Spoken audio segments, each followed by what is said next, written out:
lifelong interest in healing, Dr. Linda Salvin pursued an advanced degree in epidemiology. Then, after dramatic near-death experiences, Dr. Linda saw the other side and returned with gifts of insight, visions, and revealed wisdom. Now those gifts are ongoing, and she's here to share them with you. Get ready to be amazed. It's time for Dr. Linda Salvin's Psychic Solutions podcast with America's original radio psychic, Dr. Linda Salvin, offering up her always fascinating blend of psychic psychology, clairvoyant insights, and expert guests and alternative healing methods. So pull up a chair and get ready for a visit with the one and only Dr. Linda. And now, live from Los Angeles, ladies and gentlemen, Dr. Linda Salvin. Hi, everybody. Welcome back to another episode of Psychic Solutions Podcast. I am Dr. Linda Salvin, a metaphysician. And today I have a very good friend of mine. It's not that we see each other all the time, and you have people in your life that come and go and they pop up, or you have that kind of connection or friendship that you don't have to speak for months, pick up the phone and you pick up where you left off. This is one of those people that I've known 20 years, maybe. He'll help me figure it out. Both of us don't remember because our memories are old. But today's conversation with David Bernstein is going to be about media, society, and communication, because David's been in radio all his life, and you're going to hear stories about broadcasting. But to me, why I brought him on the show is he's been very instrumental in my career the last 20 plus years. And I, as you know, I took a trip a few weeks ago, and I went to a conference in New York, and David is responsible for that because I wasn't going to go to this thing, and it's the top of the cream of the crop of the radio industry, and I met people that I never dreamed. No, I only dreamt of meeting, but it's more than that, because David, his wife, and I go back, and he has had readings with me. He's done candles when his brother-in-law was ill. He believes in what I do. He understands that I'm not your typical talk show host, but I am a metaphysician. I am a psychic. I can be funny, but I'm honest, I'm real. And I'm going to bring on David because he's like part of my family. I just adore this man, and you will too. David Bernstein, welcome to the show. Thank you. I don't know if I can live up to that. Yes, you can. Yes, you can. We go way back. And I don't even know where to start, but I want you to tell people your background in radio broadcasting and your trip through the microphone and teaching. But there's also a spiritual side to you that understands this, what some people think is the woo-woo, but it's real. And it's real.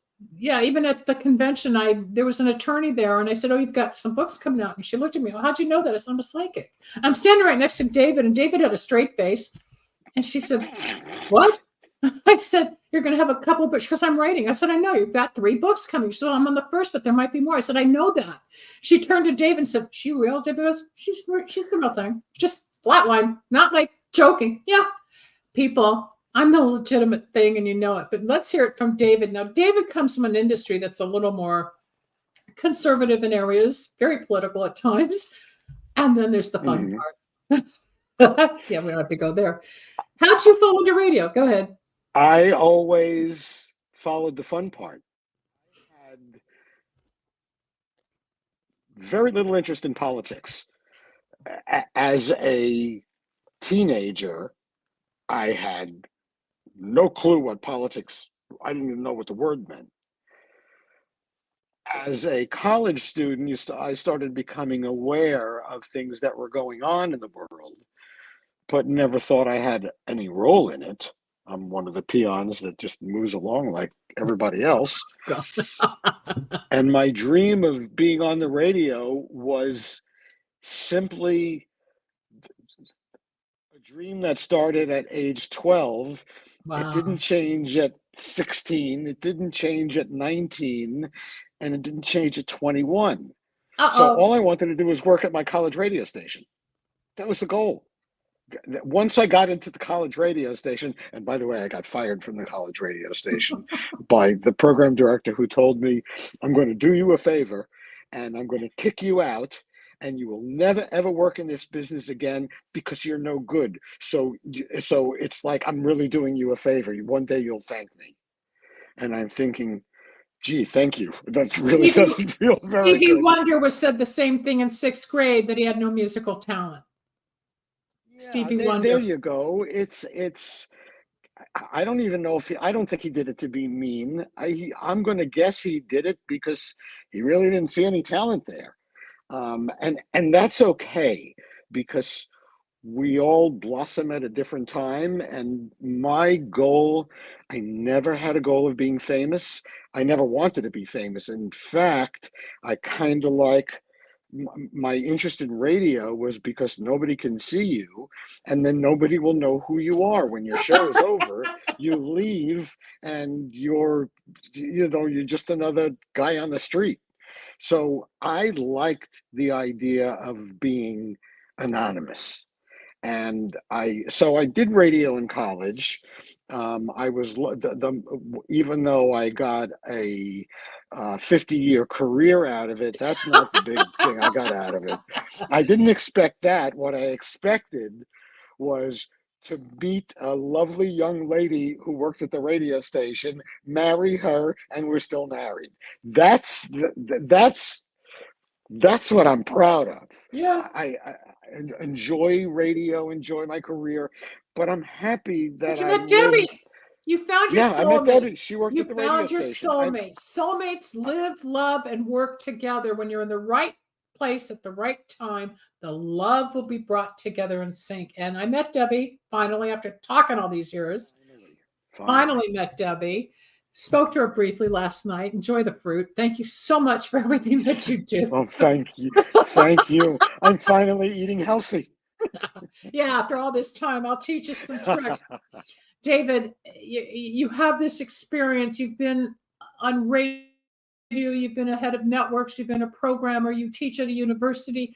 You have been broad all over the industry. People know your name everywhere. I spoke to Josh Lang today. I said, I'm having David on the show today.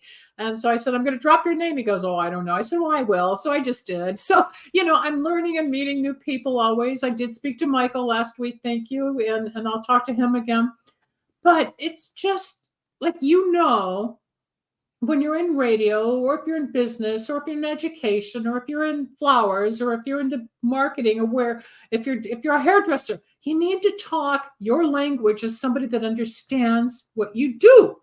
And David is one of those people, when I get stuck because of the career changes or the opportunities that have changed, because FM, AM, what they call terrestrial change, when the internet came about with the YouTube and the digital marketing on Instagram and Facebook. And we have to keep up with all the changes. And David's had to keep up. And I hit bottom about 9 months ago. And who did I reach out to first? I said, David, I need some help. Well, I don't know what to do. He got me involved with some advertising. We started connecting again. I started running ideas by him. No, that won't work. No, come here. No, I'm not doing that.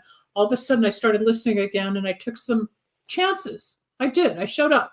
I took a brave step, as you said. That was the key. That was to me one of the bravest things anybody can do, because you had no guarantees. You didn't know where it was going to lead. It cost you a few bucks to buy a plane ticket and a hotel room. And you didn't know if you're going to get anything out of it. I even got a speeding ticket. I did. I just got a ticket in the mail. I had a red light 2 minutes after I left LaGuardia. I didn't know where I was, and I missed whatever.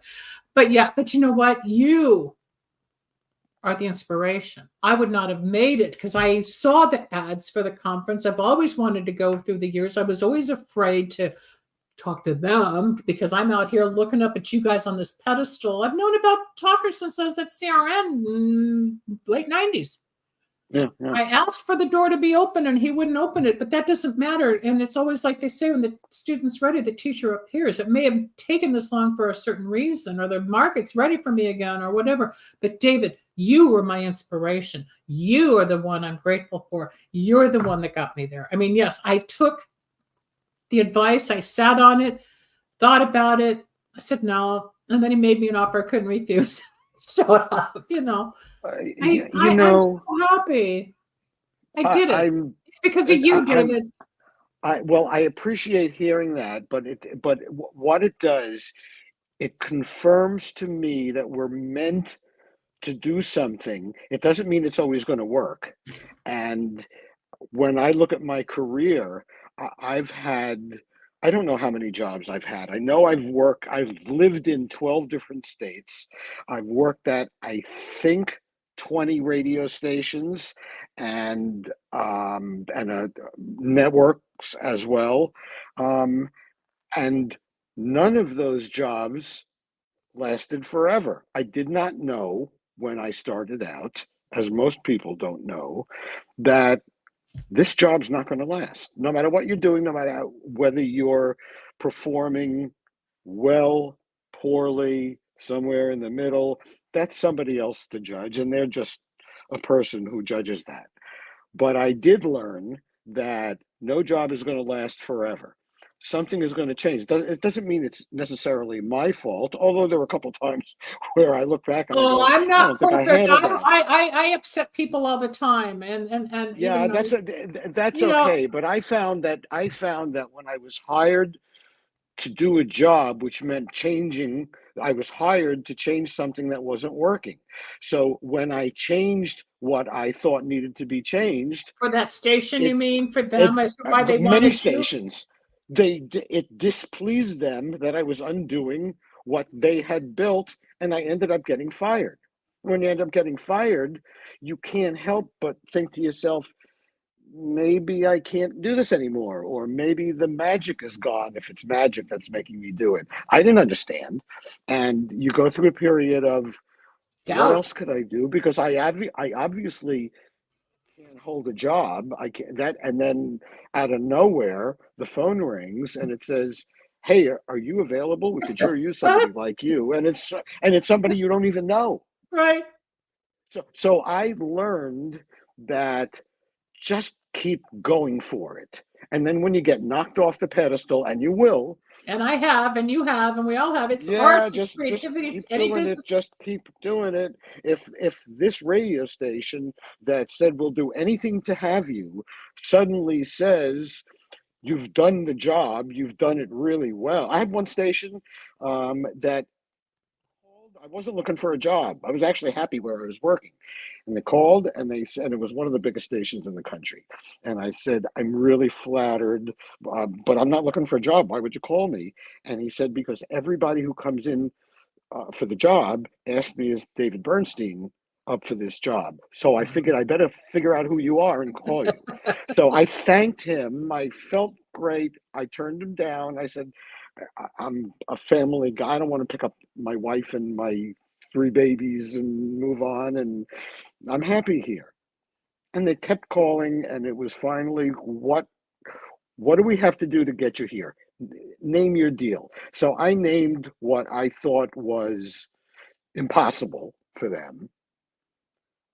And they called me back a week later and said, you got it. Well, I'm a guy of integrity. I said to my wife, I never should have answered the question, what does it take to get you here? But I answered it, and they met what I asked for. Careful what you I ask have to for. go. Careful I what you have ask to for. You go. might get it. It's my it's now it's my name. Now it's my integrity. So I have to take the job. So I took the job. And they said, your goal is to get this station into the top 10 in the market. Can I ask which station Well, that was? yes, it was WBZ in Boston. Wow. And I Okay. took the job. The station was like, I don't know, number 14 or 15 or 13 or something like that. They said, get us into the top For 10. those listening that don't understand radio talk, let me just interrupt you.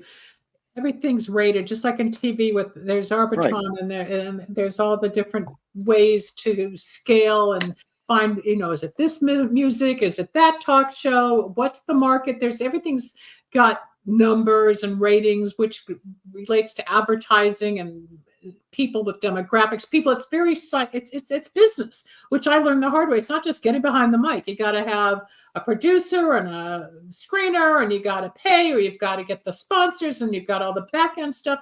You don't just sit down and think this is it. It doesn't work that way. David made that station go from below a certain number. Go on, tell the story, because you worked it.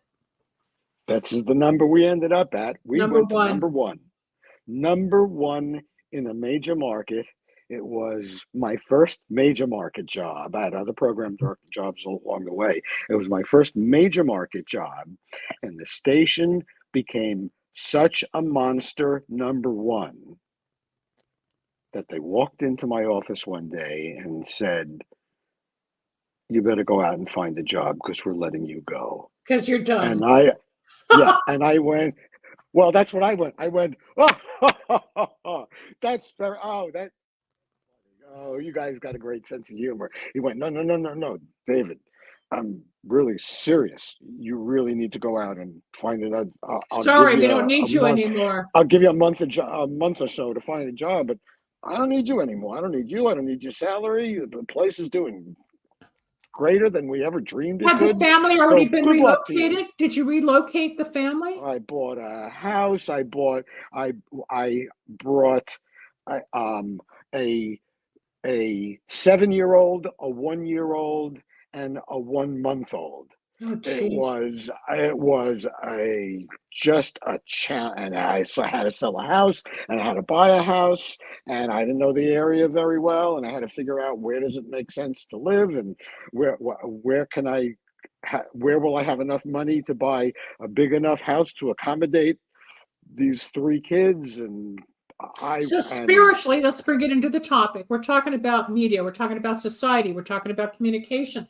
People's lives, all of us, everybody in that room at the Hofstra University was a gorgeous campus. And once I found the area, everybody came from somewhere to get there, right? So here's a bunch of people scrambling from the whole country to go to that room because of this convention. And we're all in radio at some point, whether you're a publicist, a talker, a teacher, a show host, somebody looking for a new job, someone that's been fired. What's his name? Just got inducted into the Hall of Fame. I read it last night. It was on one of the panels. I mean, I keep in touch, but I never paid attention to the names because I wasn't that close. I only know the LA market.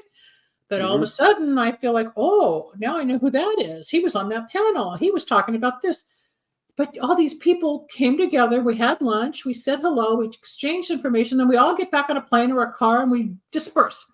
But there's an experience. But a lot of people may not have the job. Some people are still looking for a job. Some people are looking to grow. Some people own a station. David, you went through that, and everybody else, we all have Spilkus, which in Jewish or Hebrew means we're antsy and we don't know what to do, and how do we handle it? And yet you just do the best you can, and that's where faith comes in, and that's where you just somehow put one foot in front of the other, even though you had to deal with it. But what happened next after Boston? Well, somehow you had another bridge. I got another bridge. I was offered a job with CBS, which meant moving to Minneapolis, which I didn't want to do. I was willing to do it, but I didn't want to do it. And I got lucky. I got a call from the number 2 station in Boston in that format. And they asked me if I actually, you know what, I take that back. I called them. They didn't know that I was being released from WBZ. So were they all talk or music? Was it talk, music? What were the format? It was talk. It was talk, and it was the number 1 talk station in the market. I made WBZ the number 1 news and talk station. Oh, okay. So I knew if I don't find another job in Boston, I'm going to have to move to Minneapolis. And as nice as it would be to work for CBS, I didn't want to do it there. My whole family is from the Northeast. So I thought, let me call this station, WRKO, and just it's huge. Say hello. So I called him up. We work in the same market. We work in the same line of work. We work in the same industry. Let's get together one night, have a cup of coffee or have a dinner or whatever. Agreeable to that. So we went out, and he asked me, he said, so you happy where you are? And I said, it's not a question of am I happy, because I like what I do and I'm thrilled with the results of what I do, but news is very repetitive. And after a while, the sameness I think it's starting to zap my creativity. And I want to reach out.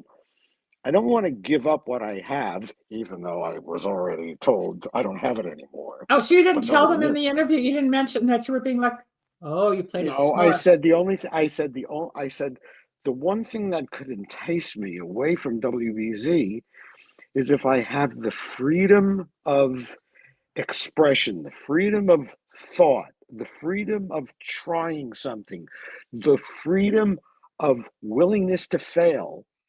If the ideas aren't good, but to me, life is a failure if you don't get to use your ideas. And Uh, that's what got him. And that's what got him. And he understood where I was coming from. And he understood that, or he saw me as somebody in need of a intelligent, challenge. The truth is, intelligent. I was in need of a job. Yeah, but you didn't put it I was that about to way. be out of work. But that's your communication skills. You were able to present yourself in such a way that turned him on to see a different side of you creatively, intellectually. Obviously, if you were number one PD or however, whatever your title was at that time to get them to number one and they're number two, he knew you knew something. But the way you pitched yourself came off beautifully. Then what happened? You Then got the I job. worked, I got the job. They added a second station. Then they bought WHDH. So I had all three major stations in Boston. What now I'm on cloud nine. What happened? They decided to sell the company. Oh, geez. And everybody, all the managers got fired except me. And the reason I didn't get fired was they said, we have these stations for another 3 months. We need somebody to run them. And I said, so if you're not firing me, maybe that means there's a chance for me to stay on with the company because I don't want to have to move again. They said, sure. So I stayed on for the 3 months, did everything I could do to make those stations win. They did win. But at the end of the 3 months, when the stations were sold, they said, thank you, bye-bye. And That you're was it. done. So the new So people now, didn't inherit you. Okay. correct. So now I'm out of work and there's no place to turn. So I decided, well, I'm going to go back to New York. I discussed it with Debbie. Let's go back to New York since that's home base for us. Our parents are there, our family is there, all our college friends are there, and we're still Your close life, with it's all our your college home. It's friends. you. Yeah, it's you. Right, right. And and now my parents and her parents are grandparents. So we thought that's the right place to go. And I took a job that was it wasn't at a race. The only time I ever worked in a place that wasn't a radio station or radio network. And I took a job at a syndication company and it wasn't working out. And I knew it wasn't working out. I could feel it wasn't working out. I wasn't getting along.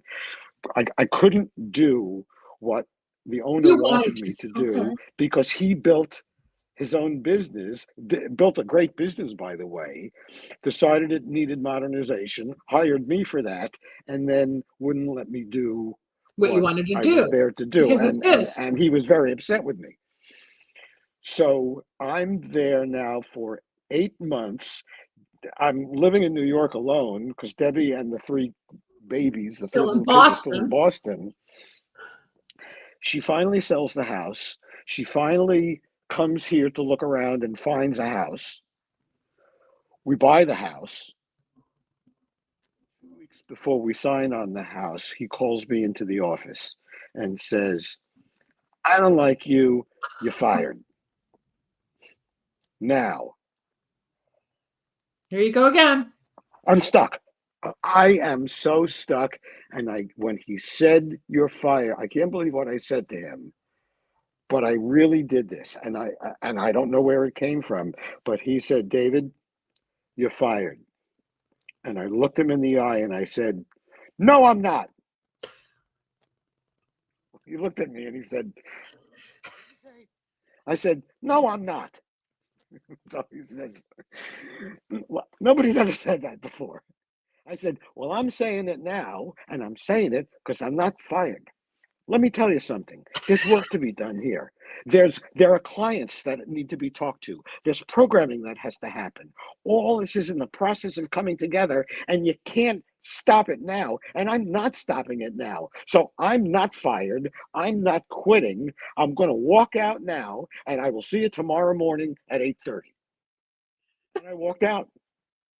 Now I go back to my apartment on the Upper West Side that he's paying for. And I'm thinking, oh my God. I don't know what to do. I don't even want to tell Debbie. Get up the next morning, I get dressed, I go in, and I go in like this. I'm looking all over the place. I'm waiting for this. But it doesn't happen. It doesn't happen. I think he was waiting to see if I had the nerve to show up, and I did. And I walked right to my office, sat down at my desk, opened up my laptop, and got busy on the phone. And he didn't know what to make of it. He was so shocked that he went, this guy's crazy. I think I'm just going to leave him alone. And I worked there for another 3 months. Debbie moved down, the kids moved into the house. I started looking around because I knew the job isn't going to last much longer. I'm here on borrowed time. I happened to see an article in one of the trade papers that mentioned the program director of WOR is leaving. And I thought to myself, that's it. That's it. It's the kind of stations I've been programming all along. I'm familiar with the station just because I listen to a lot of stations, and I think it's antiquated. It's not the kind of station I would listen to because it's more for my parents than for me. So I called, I went out at the place I was working at, the bathrooms were in the hallway. Happened to be a snowstorm the day that I discovered that. So I said, excuse, I'll be back. I'm running to the bathroom. And instead, I took the elevator down 30 something flights, went out. I went out on the street where there were still phone booths on the streets. Yeah. This was 1994. Yeah, it's They our still had generation. phone booths on the streets, but not the kind that closed with doors. Right. It's just like a little stand. So I'm standing in a blizzard in just my little shirt, and I call up the radio station, and I spoke to the general manager, and I told him I would like to get together with him. He said he's already narrowed down the search to 2 people, so he doesn't want to expand the search again. I said, I totally understand that. I don't blame you. I'm just asking you to meet with me anyway. It's okay. You don't have to give me the job. I understand that I'm not going to get the job.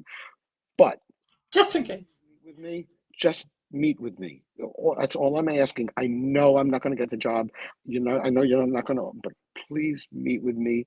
And because I did something nice when he was on a Boston trip once and wanted to stop by at my station and pitch some programming to me, which he knew I couldn't take, but I met with him anyway. Did he remember that? Oh yeah, I don't know if he remembered that. I'm sure I can't believe he had to remember that. I sure did, because I was meeting with somebody from New York. I was excited. So he agreed to meet with me. He agreed to have breakfast with me. So we went. We had breakfast. He, the GM, and the owner of WOR met with me for an 8 o'clock breakfast at the Millennium Hotel. And I'm not sure if my performance at breakfast, I know my performance at whatever I did at breakfast convinced him to hire me, but I'm not sure if I would have been as open as I was had it not been for the thought that you can say anything you want. You're not going to get this job. So I told him things about his radio station that weren't pleasant to hear. I did it as politely and respectfully as I could. I understand why you are so successful in doing this. But as a modern programmer, I hear things that only cater to your audience that won't bring in a new audience. Don't you want a new audience? Don't you want to get younger? I don't hear relevance in your station. And after all, radio is local. We want to hear what's going on locally. And I don't hear your local references in a relevant way. You could live in New York and yet not know things on your radio station that wouldn't help me in my life in New You York. turned them And he thought around. about that. Yeah, I told him stuff that nobody else would tell them. Because if when you want a job, you don't go in and tell somebody that their place sucks. But I did, because I'm not getting the job. So I told him it sucks. And that later that afternoon, he called me up and said, You got the job. I can't believe I'm doing this, but I'm offering you the job. Who is this really? I didn't. I didn't. I wasn't trying to do it. I was just having a conversation about a business that I love and a life that I'm enjoying living, and I'm sharing it with them. It was a 2-hour breakfast. After the breakfast, we shook hands and said it was really a pleasure to talk with you, and thanks for an honest, open conversation. And that's what we did. And then all of a sudden, I'm getting a job offer, and I really didn't see it coming. But David, it's your spirit and it's your tenacity and it's your creativity. And you took a risk, just like telling the other boss you're not leaving, but you needed to be there for 3 more months to get to this. And that's the journey that we all take. If we're lucky to see the path, right? It's like doors will open if it's meant to be. Otherwise, you knock on the door and you butt heads or you get disappointed and you're thrown under the bus. And it happens to be a lot, either whether a publisher or a station, or it had been even with marketing people. It's like, or I yell and scream because they don't get what I get. And there's a clash. Then all of a sudden you're understood. And all of a sudden you say something you think is wrong and it's right. But is it coming through you? Yeah, because the big guy in the sky sees this is David's. And from there, even jobs that I took that turned out bad, I'm glad I had the job and I'm glad I had the experience. For example, I was working in Massachusetts. This is 10 years before I went to Boston. I was working in Worcester, Massachusetts. And the president of the company came in to me one day and said, I'm going to ask you something, and it's a serious question. A year ago, we bought a station in Orlando, and the ratings have been nowhere, abysmal. Would you go? And my immediate response was, no, we just had a baby. We just bought a house. I love where I live. And I turned him down, and I called him. I'm going to guess it was 2 days later or so. And I said, I think I gave you a hasty, unthought, unprofessional answer. I would like to readdress the question, and I would like to offer, I'll go down to Orlando and meet with the guy that I'd be working for. Maybe I was hasty in saying no. And it was for personal reasons that I think were selfish.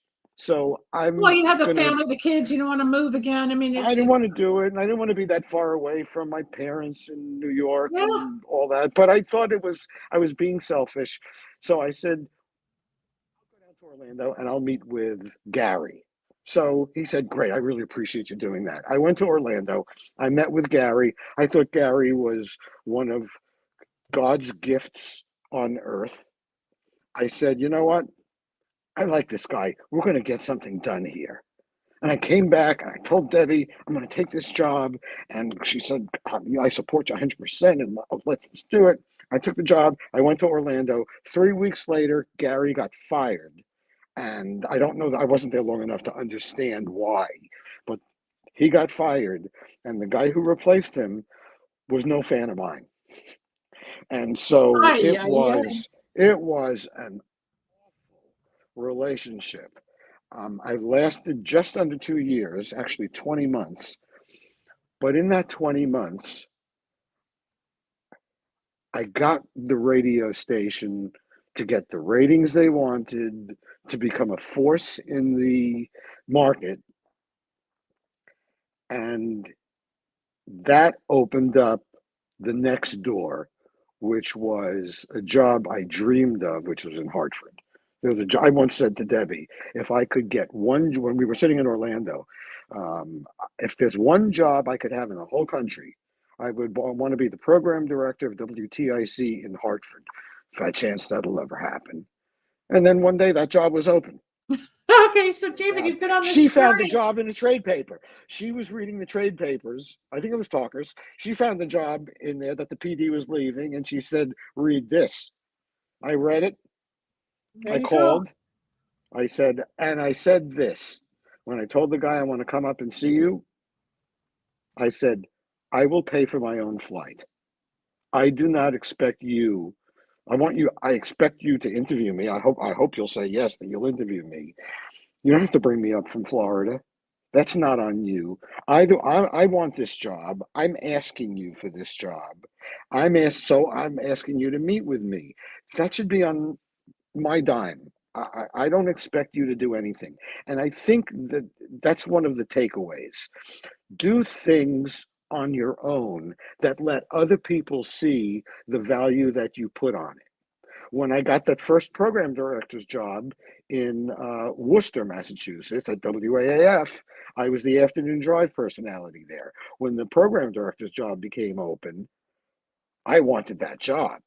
But I didn't walk into the GM's office and say, Wait, say it hey, again. Wait, let people know, say that statement again, because you just made a serious statement on what, to let people know how you feel and what you really want. That's part of communication, of getting what you want. do it by what I want everybody to remember is do it by your actions. I saw a job I wanted. I was working at a radio station. I was on every afternoon from 3 to 7. There's a new opportunity and you went on it. You let people know who you are, David. We're running out of time. But I didn't. Okay, let me just finish. Yeah, because I want to take a few more things. Yeah. Oh, there is. I wanted the job. So instead of just walking down the hallway into his office and having a chat with him about it, I went to FedEx and I sent my broadcast tape and resume to him for $20 when I could have just handed it to him in the hallway. He said, you didn't have to do that. You could have just handed it to me. I said, no, Steve, I want you to remember how much it means to me for us to talk. And I thought I'd get your attention if I send it to you FedEx. That was worth $20 to me.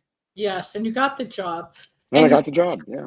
And your life went on and on. I want to just switch into, you then became program director. You were the head of Air America. You're now a teacher on a campus, and people know your name. You've been around forever, but you're not the type of person that just waited for it to happen. You helped make it happen because you were tenacious enough. You might have been depressed. You might have been in bed an extra day or two. You might have moped around the house, cursed, oh my God, we're never going to eat and drive or move or blah, blah. And you go through all these emotions and you get freaky and you get scared. I've been through it when I was in the plane crash. I couldn't go back to healthcare and all these psychic stuff were happening. Who's going to listen? There was no internet back then. Like you and I didn't grow up with all this stuff. So when you're talking about phone booths, we didn't have the internet till 1996. You couldn't just email him a PDF file with your resume. I understand. I did something similar. There was a guy at William Morris, I think, one of the big talent agencies. And I had met his father at a park when I was walking dogs. He told me about his son who went to Michigan. I thought, oh, that's an easy in. And I wanted to have a meeting with him. And I finally got the meeting with him. And I wanted to pitch my scripts. And I saw things about the University of Michigan. And I knew that he was into cooking and he loved baking. And he had like a collection of toasters. So after I left, I bought a toaster. And I had it delivered to him. Same as you want to leave an impact sometimes. He saw the toaster. I never got picked up, but I gave him a toaster because I creatively wanted to hit him over the head, like, don't forget me, And sometimes you have to do that, whether it's the right job or the right relationship. We go into it with a feeling. You have been super successful. You're super inspirational. Your students love you. Your kids love you. Your wife loves you. Your people love you. I love you. Everybody adores David. But you never gave up. You never gave up. You didn't get out of line. You went up and down the roller coaster like all of us, right? I tell my students, and I know this is antithetical, and it's counterintuitive, but I never had a plan B. And there's a reason for that. If I had so many things went wrong on my life of plan A that at any moment, if I had a plan B, I would have taken it. and I would have been really sorry that I did. I have felt that too, where you think, all right, I'm not going to do this, not going to do that. Radio. When I was on my last terrestrial big station, which was CBS owned at the time, which folded in 2009, and then 3 weeks later, my mother dropped dead, and I had my infomercial going, so I lost the station, my show, my mom, then the TV show on the candles, which I want to touch upon for just a moment. I couldn't function. I didn't have a husband. I didn't know who to talk to. I didn't know what to do, where to go, how to knock on doors. Talk radio was closing, and I'm like, well, what do I do? And what do I do? And then I got into the internet stuff, or I found my way. But then I got back in touch with David through the years. We've stayed in touch, and we have mutual contacts. But in the last year, I decided I want back in. I didn't know what to do. So I've gone through my tumbleweed. You go through your tumbleweed. We go up and down, but it's still in me. I look, should I try this? Should I try that? I don't like this. This didn't work for me. It's not monetizing. It's not fulfilling. It's whatever. And then I just put it out there. Doors are opening again, even though it's been 15 years since I was at that level. But I have other experiences like with you, and you still are here with all those experience. Speaking of the candles and readings for just a moment, your brother-in-law was sick at one point. And David I'd sent some wicks of wisdom to the family to help. And I think it helped him prolong a little bit of his suffering from what I remember. It did. Saved him. It didn't save him. He had lymphoma. But it did give him. He was more comfortable. Joy he needed for the remaining year of his life. And I would have to say it was a good year. It didn't end the way we wanted it to, but sooner or later, we're all going to meet that fate. Yeah. So you just want your time here to have value, and his did. And there's nothing better than that. And your radio career has had value. Look at the different lives you've changed, the people you've hit over the head to say, it may be your station, but screw you because it needs to be done this way. And that's where I get in trouble when I put my foot in my mouth. Michael heard it the other day on the phone. He goes, I don't like that part of you. I said, well, that's who I am. I overreact. But when I know I'm right and you know you're right, when you know you're right, you can't have someone tell you no, because inside you're going, yes. Or you're saying, your body doesn't accept the no. No, because you know. You intellectually understand. But that's your soul speaking. That's the spirit of you. I did not think of an answer when he said, David, you're fired. No. What came out of me was, no, I'm not. I didn't plan it. Yeah. And you made a career, and your kids are grown, and everybody, you did it. And when you told me when Debbie was in college and you were out in another state, and I'm like, oh my God. And I've heard these stories before when one goes to law school and the wife's in New York and he's at Michigan because my attorney did that. We hear these stories. You wonder, how are you going to do it? Love conquers all. You got a passion, you go for it, people. You don't stop. Even though people say no, you do it anyway. Guilt will come from feeling bad. You just do it. My goal was to be a singer-songwriter. I let people, especially my mom, say no.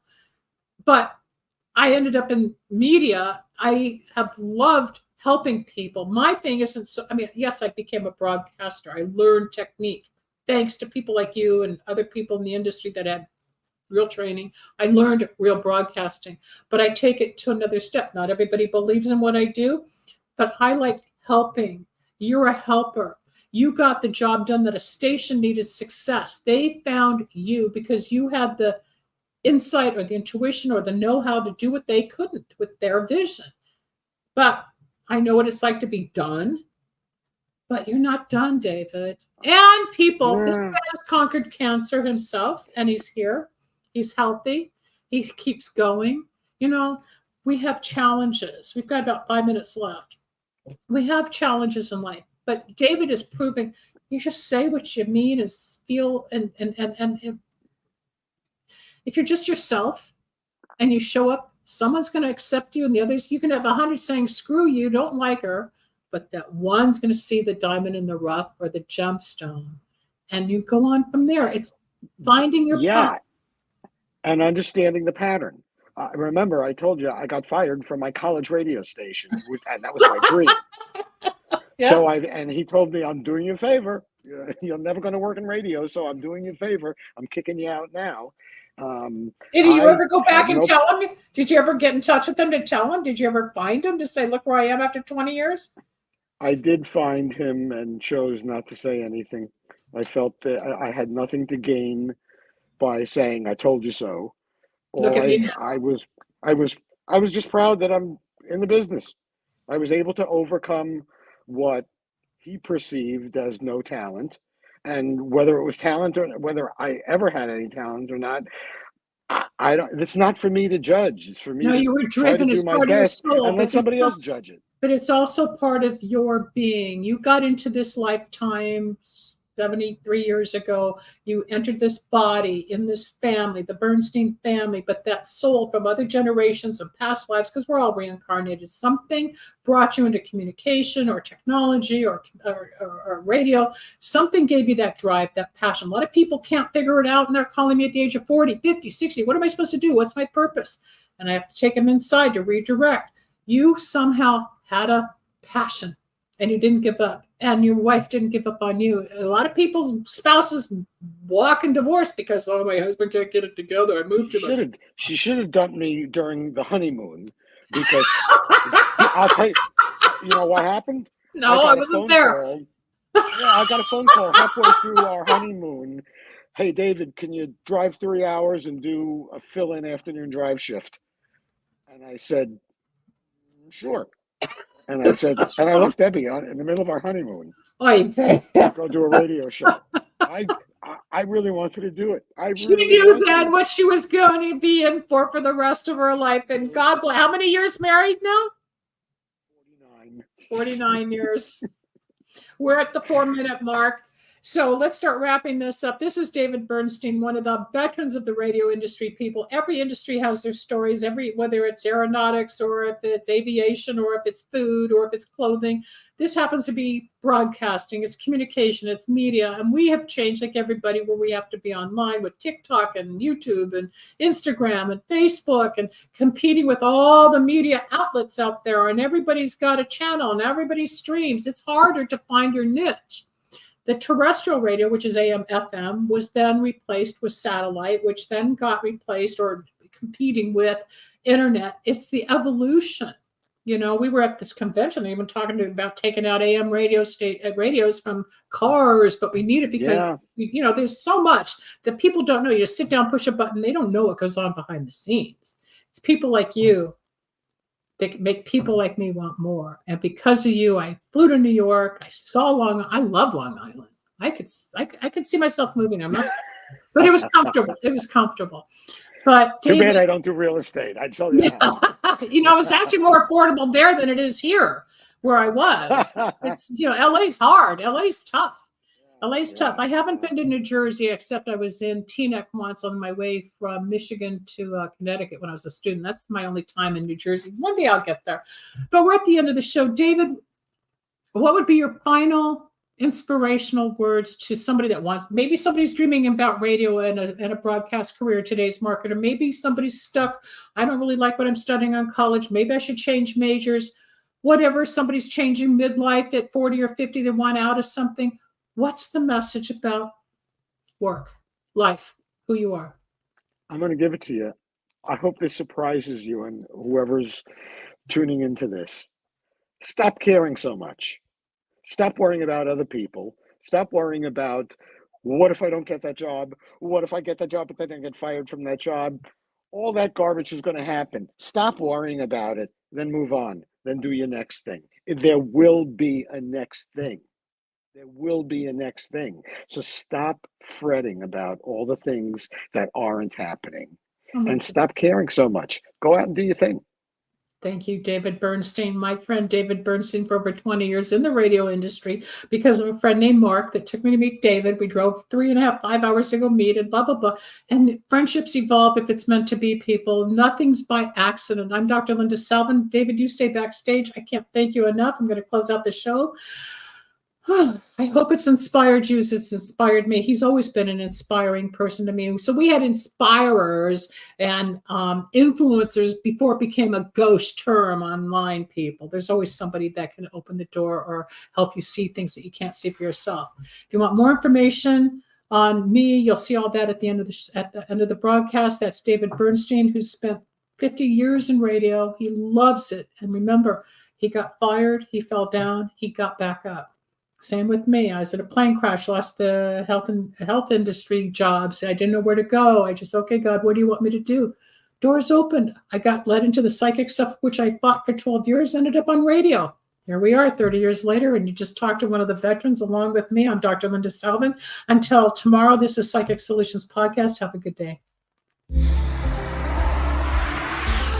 Thanks for joining us. We hope you enjoyed Dr. Linda Salvin's Psychic Solutions Podcast. You can reach Dr. Linda at 888-509-1077 or at lindasalvin.com.